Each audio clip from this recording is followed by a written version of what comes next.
Hey everybody, gonna make a quick video on the 4080 Super Expert.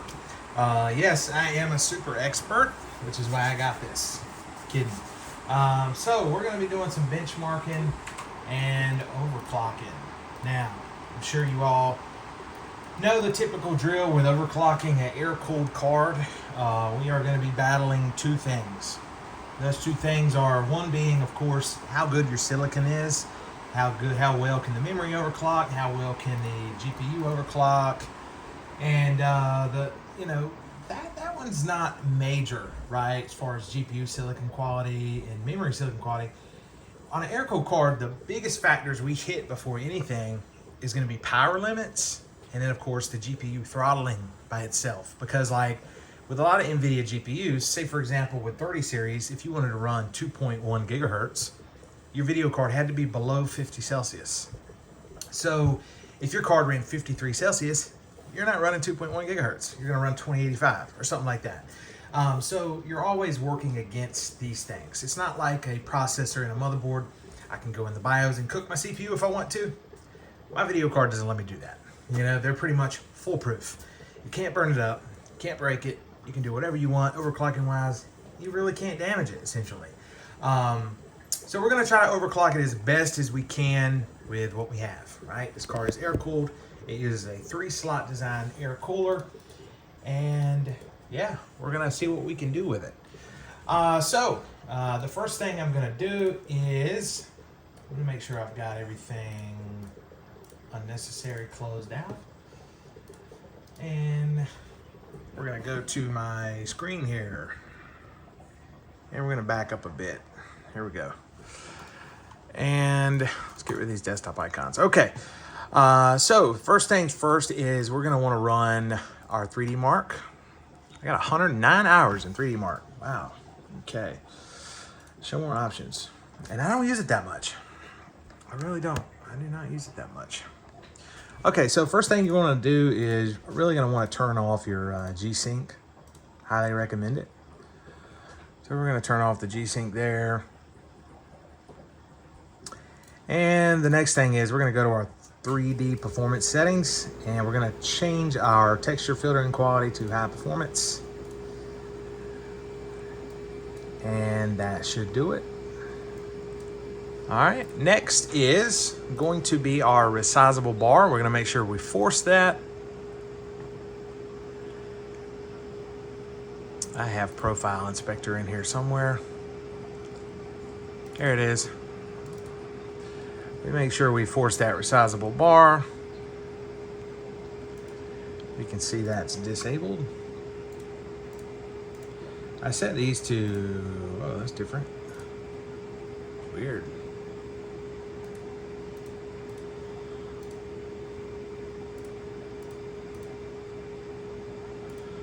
Huh, interesting.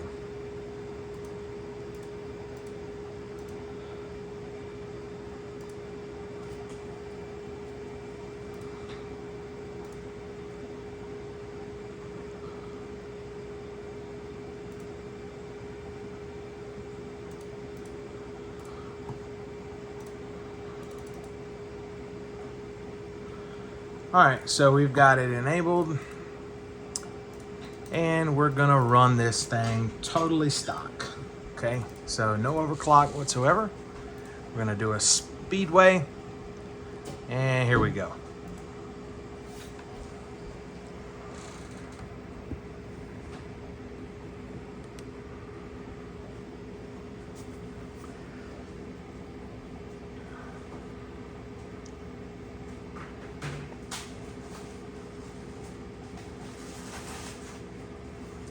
You can see the fans aren't even spinning, so it's got like its 0-stop fan feature.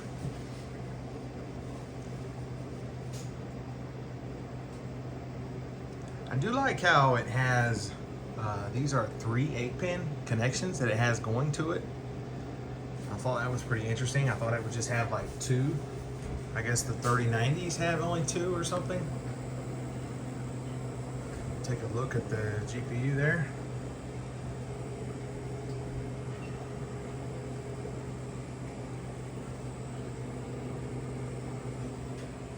We got us a fan on the back of it as well. And we're gonna see how it runs. We're getting about 75 frames per second.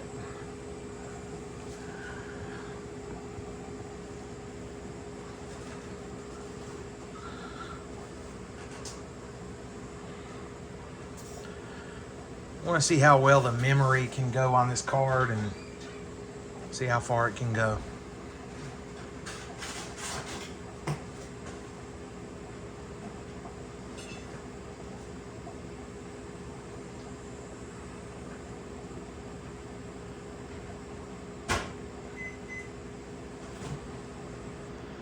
All right, here we go, results.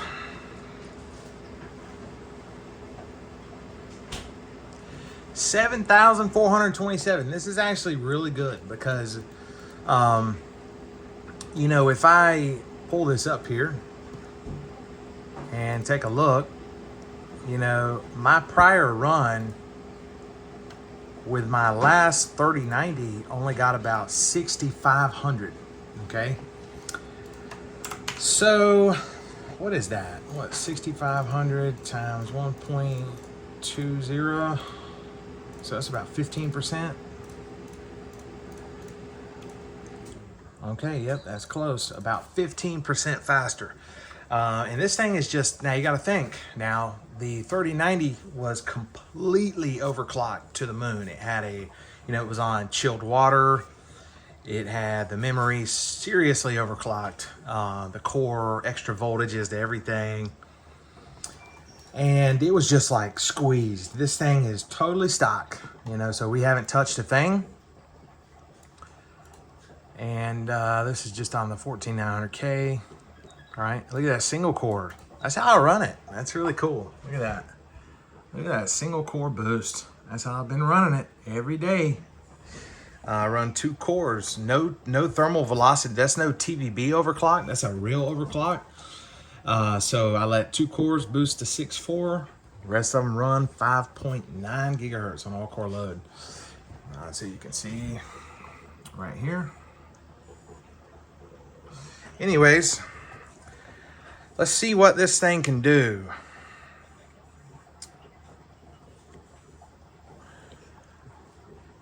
All right, so we're going to increase the power limit. And we're gonna take a guess on the memory. We're gonna type in 1500 and see if it can do that. And we're gonna crank the fan. Here we go, 100%. I'm about to start hearing it now. All right, here we go. We're gonna run this again. We got 7427, run again.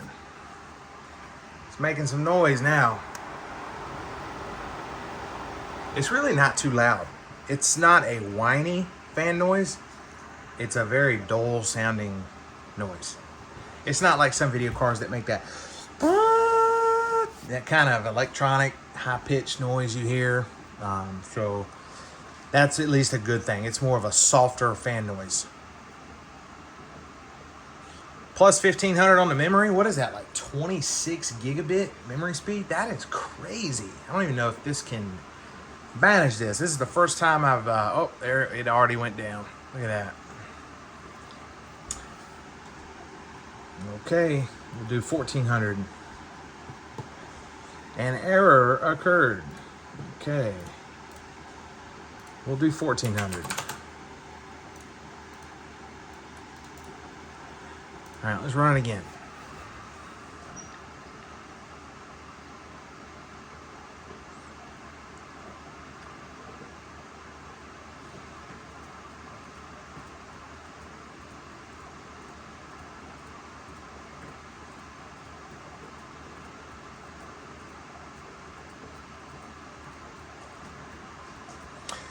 It's pretty fast though, right out of the box. Very fast. Very quick. You know, if only you could control the voltage to the memory, it'd be great. Like, you gotta think, on my 3090 Kingpin, like, oh, are those artifacts? Those are artifacts. Look at that. It's like a Rainbow Fest. You see those? It's Christmas. It's Time Spy Christmas edition. Check it out. Christmas edition times by. It's gorgeous. You guys got this update? Lovely. We'll let it run. I think it'll be okay. So anyways, on my 3090 Kingpin, the memory ran at 19.5 gigabit, 19,500 gigabit stock. But the memory voltage was like 1.365 or 1.375, somewhere in that range. So anyways, you know, you could run like plus 1400, plus 1450 on that default voltage, and any more, and you would have artifacts, crashing, etc. But if you just sent 1.425 to it, 1.44 volt, you could run like plus 1800. So you got to think, wow, that was a good boost right there. 7947 just from a memory overclock. Okay. So I'm going to think 13. We're going to go down to 1375 on the memory, since we were just in the Speedway Christmas edition there. And we're going to do, I don't even know what to start with on this thing's core clock. Let me look and see. Okay. So 1.075 volts would be 2805. It typically runs about 2775. Let's look and see. Where's the core clock? Okay, so 2760, 2775. All right. So I want to add about 100 to that. We'll try that. We'll do 135. Okay. All right, here we go. Run again.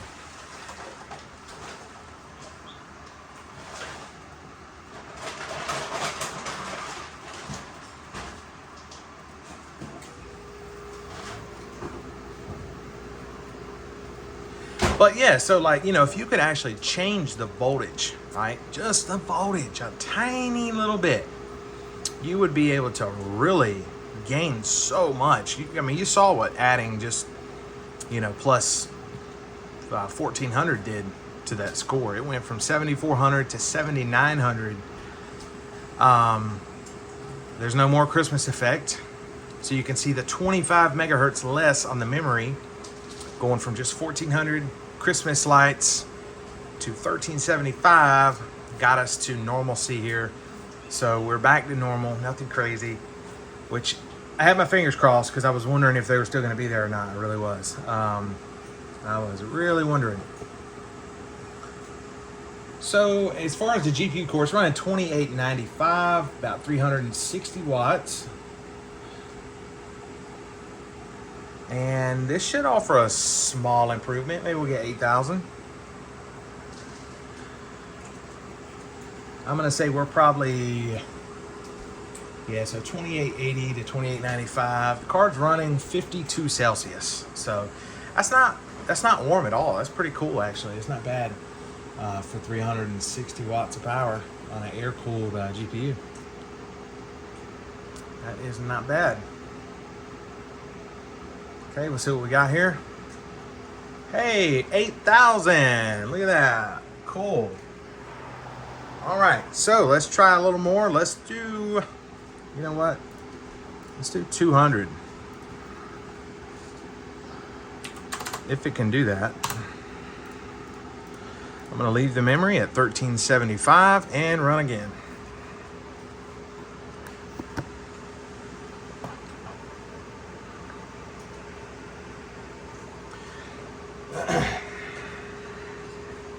This is a thick one though. This thing is pretty thick.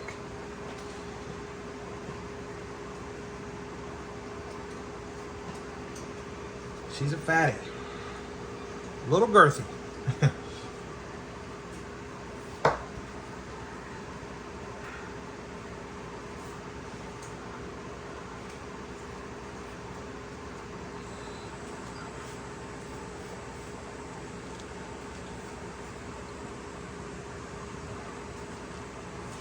All right, let's see. Card's running at 2970, 2985. Bouncing around a little bit. Looks like I'm still not hitting that power limit from the looks of it. I'm still around 358, 360 watts. So I think this card actually, is that the power limit? I think I am at the power limit. Oh, yeah. So that's power limit right there. See that? It just freezes. More than likely, 99% power limit, power limit, power limit. Because if we look right here, just to show you real quick, 115% power limit, right? So we scroll down and we look at the actual power percent. See, look at this. Look at this right here. If you look here, you will see the power percent graph. When you see what you peaked at, we're gonna pause this. Oh, pause. Look at that. We hit 107, 114, 110, 113, 117. So that you know right there that it's a power crash, right? So 117%. Boom, we hit that power limit so hard that it crashed the GPU because it was either starving the voltage, it clocked the voltage down faster than it actually clocked the core clocks down. So one of those two, but we know that that's a power limit there, and not a physical crash from the actual core clocks being that high, but just power. So we're gonna have to flash its BIOS, unlock some extra juice for this thing, and get it going. But hey, you know what? I mean, that's you know, that's Speedway. We broke 8,000, which is not bad, you know, considering the price of these cards here. Very reasonable. Our core clock was like 2985, and oh, it hit 3,000 actually. So that's okay right there, right? Look at that, 3,000. That was cool. That was when it crashed. Anyways, the memory 1375. So, you know, I'm not really sure what to compare this to or what to even go by. But hey, this is just a start, right? This, you know, they kind of limit these cards pretty good out of the box. You get what you get. But fortunately, we can flash BIOS and kind of try to improve things like cooling and stuff like that. The gains are not huge or anything. I'm going to be totally honest with you. This card right out of the box is very fast. Very fast. You got to think about it. This thing is knocking down my 3090 Kingpin, which was a beast. I mean, I don't have 24 gigs of GDDR6 anymore. But hey, this thing is fast. The first thing I did was opened up Witcher 3, and I said, hey, let's see what my frame rate is. And once I did that, I knew right away. I saw I was getting 78, 80 frames per second, and I'm like, whoa. I was getting like 59 with my 3090, right? That's a big jump going from 59 to 78 or 79, right? That's 20 more frames. And at 4K, that is a big difference. Witcher 3 and DX12 is very demanding, very hard to run. You gotta have a 4080 Super, essentially, right? Or 4080 or something similar. 4090 would be even better. So that's like 30% faster. But anyways, I hope you guys enjoyed this video. This is just a scratching the surface overclock of a 4080 Super, showing you what it can do. 1375 on the memory, and you know, 8060 in Speedway. It's pretty good. It's pretty good for the GPU. But I'm gonna keep messing with it and seeing what it can do. And I'll see you guys in the next one. Thank you.